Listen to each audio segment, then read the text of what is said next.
This weekend podcast that we're not doing this week. Jesus doesn't think you're a freak, or if he does, he thinks you're a freak in a good way. Trust me, you two, I know what normal talk is. We live in a world full of stories and narratives and desperate attempts to get our attention, and that's especially true around Christmas, when it seems like there's new holiday movies vying for our attention every year, even though we still have a pile of classics from yesteryear. Yet, as with a lot of things, most of them are here today, gone later today, to quote David Lee Roth. But what about the ones that stick? What is it about them? Hey everyone, Adam Holtz here, your host of the Plugged In Show, focused on the family's weekly conversation about entertainment, pop culture, and technology. Thanks for joining us today. Well, when you think of Christmas movies that have stood the test of time, what comes to mind? For many of us, I suspect that one of the 648,000 versions of Dickens' A Christmas Carol might be one or two that come to mind. Whether it's an old version or the Muppets or just another of the many versions, there's something about the themes that Dickens deals with that seems to transcend generations. So today in our first segment, we're going to talk about some of those themes, and we're going to use the new Apple TV Plus Dickens-ish movie Spirited to explore them and to go deeper. Paul Acey recently reviewed that film for us, and even though it's got a fair number of plugged-in problems, Yes, indeed. he secretly said to me, "This is one of my favorite movies of the year." So we're going to talk about what it was that Paul saw and what he liked in perhaps an unlikely entry with Ryan Reynolds and Will Ferrell in this Dickens remake. One of my favorite things about working at Plugged In is when a movie unexpectedly exceeds my expectations, because usually it's the latter. Whatever my expectations are, they're shattered. This is a job where we deal with a lot of disappointment, I think it's safe to say. Paul, tell us about Spirited. So to answer your question, Mr. Hoos, Yeah. I think for me, Spirited may become a Christmas classic. Now, one of the things I think about these movies is that they tend to be very individual, right? I think that for whatever reason we gravitate towards certain movies at certain times in our lives.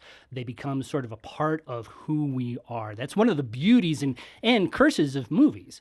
And I think that when you're talking about Christmas movies, they have a special energy to them.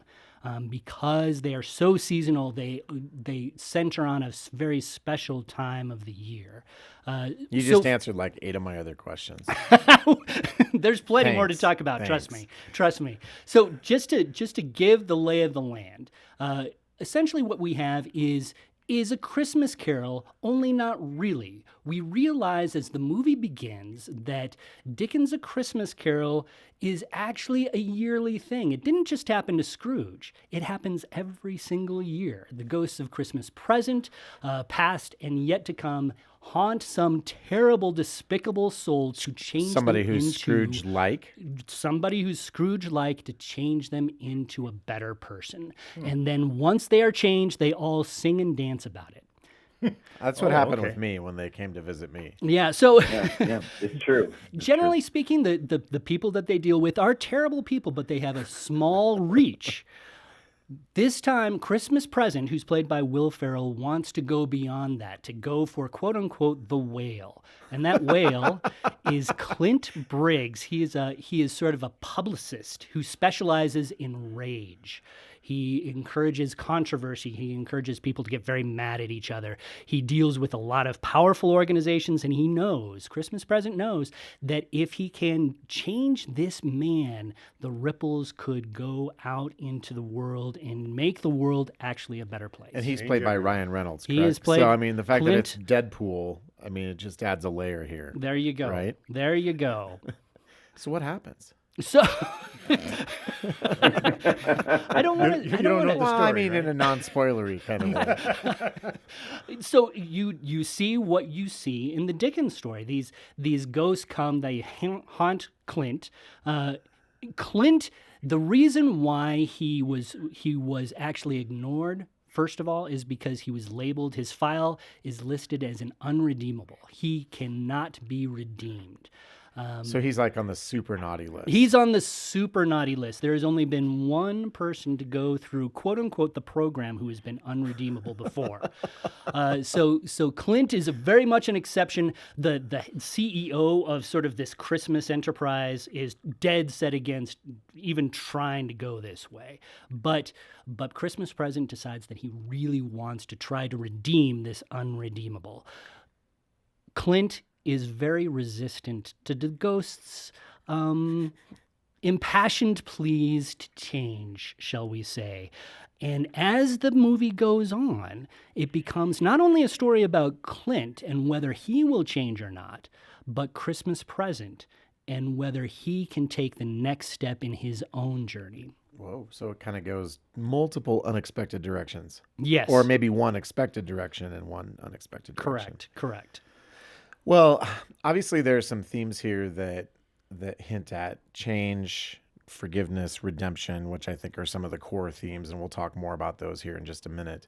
What was it that caught you by surprise in terms of making it a movie that resonated perhaps more deeply than you expected it to? All right. Now this is where Jonathan may mock me because I can get a little bit teary. I know that when he I is. start talking Jonathan, about you're stuff. standing by, right? I'm ready. I'm poised. Poised to mock. So, one of the big themes, of course, is change. The Christmas story, the Christmas Carol, is inherently about change and whether people can change. And Clint is on that naughty list, that unredeemable list, because he believes that people don't change. They are inherently lazy. They are inherently selfish. They want to believe the best of themselves, even though they act in sometimes the worst ways.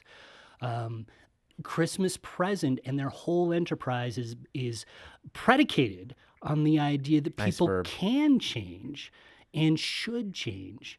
And to me, one of the things that struck me was both of those themes are deeply embedded in Christianity, our own Christian walk.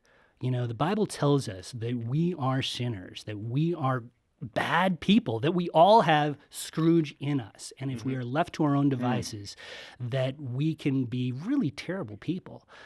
But we've also been given the opportunity to change, to become better. In Christian theology, of course, that change takes place. It begins to take place when we accept Jesus. This story is not a Christian story. The change is not, and it's got some plugged-in problems, right? Yeah, we'll talk about those. But the fact that this is the idea that people start out bad, but they can change for the better and change as they go along, making better decisions for themselves every day, is really powerful, or at least it was for me. The other thing that struck me, one of the reasons why I think it struck me particularly hard, is, you know, I've made it, there's no secret that I've had some mental issues, right? I've dealt with depression. I've dealt with We weren't going to bring like those that. up today, but okay. Not on Christmas. But this is really central to why this movie resonated with me so much. There's this musical number where Christmas Present talks about being unredeemable and wondering whether, because in his past he was a terrible person. He sings about whether he is truly unredeemable because he died shortly after he changed, right? And he wonders whether he would have been that good person through years and years of living. And he's terrified of going back to the living world, which is sort of the retirement for these ghosts, going back to the living world. He's terrified that if he takes that step back into the living world, that he will be the same jerk that he always was. The idea of being unredeemable is a powerful one in my own journey because you sometimes feel that way. When you're dealing with depression, when you're dealing with some of the issues that you have, you constantly beat yourself up over what you've done. And even though our faith tells us that we have been saved, that we have been redeemed, sometimes the feelings that you have don't match up with what you know.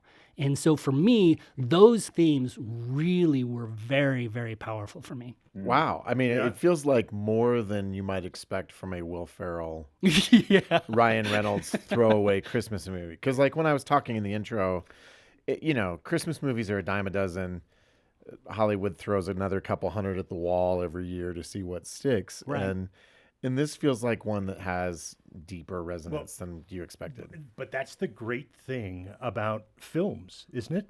I mean, the fact is that you can watch films that resonate with you that might not resonate with someone else, but they resonate with you, and they can say things that sometimes even the creators didn't even intend. Yeah. The creators of the film. It's interesting, when you were leading into this, you were talking about how sometimes your expectations are dashed, right? Yeah, usually. I was not looking forward to watching Spirited. I thought this is going to be a throwaway movie. And then 2/3 of the way through it, I was watching on my, I could feel the tears starting to trickle down my, it was so, and I know that a lot of people who watch this will find it an entertaining diversion. But for some people, there's something about these throwaway movies that can really pull at the heartstrings. I think that's right. And I think I hinted at it a little bit. We would be remiss if we didn't do our plugged in due diligence on why is it this one gets a PG-13. Because if you just took this conversation, you might think it's the best Christmas movie ever. I suspect there are some problem areas that people should probably be aware of too. There are lots of problem areas, quite honestly, and this is one of the vexing things about our job, right? We have some movies that resonate with us personally that have loads and loads of problems that could push them off the table for a lot of families. Will Ferrell, Ryan Reynolds, they are not known for pulling back on their humor. This is a PG-13 movie, but you do have plenty of sensual asides. You have these double entendres in play. The language can be quite harsh at times. Really? Yeah, so you have the S word sometimes being lobbed. There's this musical number that actually turns Good Afternoon into a curse phrase, shall we say. So you have these elements. That's disappointing. Yeah. It does make it a difficult watch, I think, for a lot of families, which, again, is really frustrating because there's so much good within this film. But tune in after the kids have gone to bed.